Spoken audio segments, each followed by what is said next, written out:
Hi all. अब देखते हैं हम लोग क्वेश्चन नंबर 42। ये भी आपका 15 दिसंबर पेपर से, ये 2024 से कह रहा है which of the following figure do not have the equal number of line of symmetry.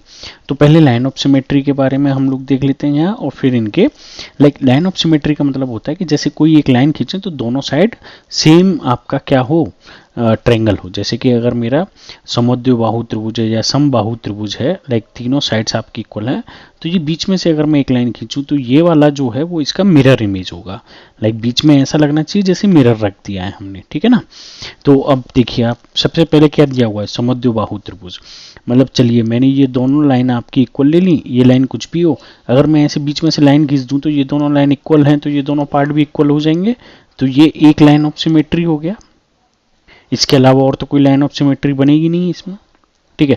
पतंग पतंग जो होती है वो कुछ ऐसे करके होती है, तो इसमें अगर बीच में लाइन खींच दूं तो ये साइड इसके बराबर होती है, ये साइड इसके बराबर होती है, तो इसकी भी एक लाइन ऑफ सिमेट्री होती है। तो इसमें दोनों की एक एक लाइन ऑफ सिमेट्री होती है, लेकिन कह रहा है do not have equal line of symmetry.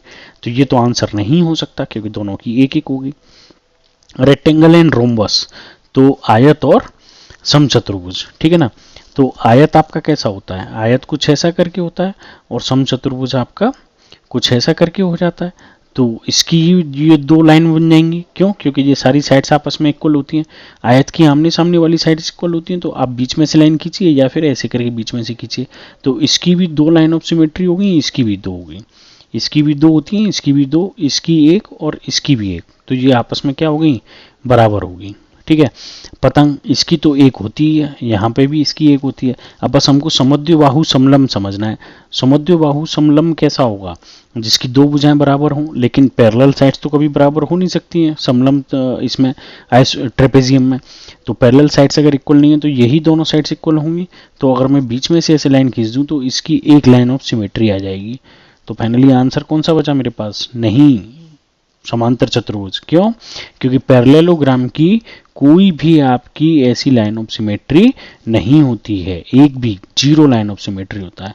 तो आंसर कौन सा होगा आपका, 2 होगा, यानी कि काइट और parallelogram is the correct answer, answer number 2।